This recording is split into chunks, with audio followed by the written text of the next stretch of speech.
बल्किस रियाज मौसम बड़ा ही खुशगवार था। मैं बाहर बरामदे में बैठी हुई बरसती बारिश का नजारा ले रही थी। कुछ फासले पर लान के किनारे दरख्त हुआ के हलकोरे से झूम रहे थे। फिजा में खुनकी बढ़ गई थी। फूल पौधे और दरख्त निखरे निखरे दिखाई दे रहे थे। अचानक एक रिक्शा पोर्च में आकर ठहर गया और इसमें से एक मुअम्मर खातून उतरी जो सीधी मेरी जानिब बढ़ी। मैं उसे आते देखकर खड़ी हो गई। पहली नजर में खातून के खदोखाल अजनबी से लगी। गौर से देखा तो कुछ शनासासी लगी। फिर मुझे याद आ गया, इस्लामाबाद में कई साल पहले जहां मेरा घर था वो खातून सामने वहां रहती थी। बड़े ठाठ से महारानियों की तरह सज बनकर अच्छी पोशाक में नजर आती थी। मैंने एकदम से उन्हें पहचान लिया।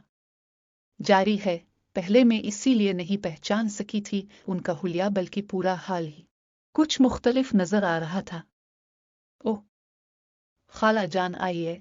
मैंने कुर्सी की जानिब इशारा करते हुए उन्हें बैठा लिया और गौर से उनका मुरझाया हुआ चेहरा और मैली पोशाक को देखकर पूछा, खाला जी, बहुत अरसे के बाद आपको देख कर रही हूं। खैरियत है? यूं लगता है कि आप बीमार हैं। वो इल्तिजा भरी नजरों से मुझे देखते हुए गोया हुई। बेटी, बड़ी मुश्किलों से तुम्हारा घर ढूंढा है। जैसा कि तुम जानती ही हो कि मैंने शौहर की वफात के बाद अपने बेटे को अपनी मर्जी से शादी करने की सजा देते हुए बहू समेत घर से निकाल दिया था।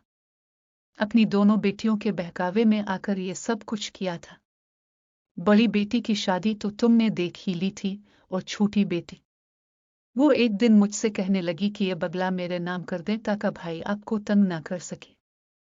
बच्ची की अभी शादी नहीं हुई थी। मैंने सोचा चलू माँ बेटी दोनों इकट्ठी रहे। गया बहन के नाम घर देकर बेटा कोई मुतालबा नहीं कर सकेगा, लिहाजा मकान मैंने इसके नाम कर दिया। उड़ती उड़ती खबर रिश्तेदारों में भी पहुंच गई। खानदान में ही एक लड़का था, उसने मेरी बेटी का रिश्ता मांग लिया।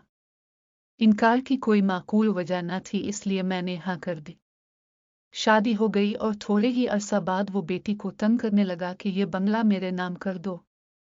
तुम यकीन मानो, मेरी बेटी ने मुझसे मशवरा किए बगैर मकान उसके नाम कर दिया और शौहर की खुशी अजीज रखने के लिए मुझसे कहा, उम्मी आप अपनी बहन के पास लाहौर चली जाएं। ये सब शौहर के कहने से इसने किया, लिहाजा मैं दिल बर्दाश्ता होकर लाहौर बहन के पास चली आई। आंखें में फेर लें और बेटी भी इसके दामाद ने इशारों पर नाचने लगी।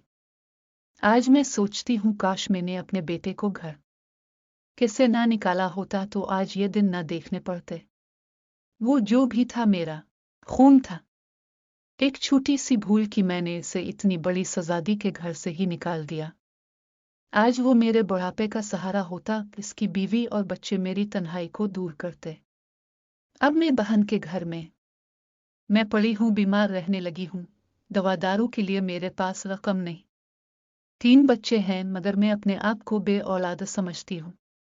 मुझे इतना जरूर यकीन है कि बेटे ने मुझे अपने घर से नहीं निकालना था।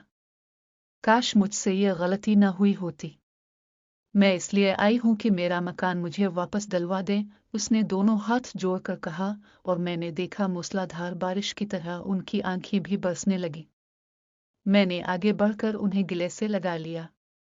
आंसू थमते नहीं थम रहे थे और मैं सोच रही थी, लोग मुकाफात अमल का भी नहीं सोचते।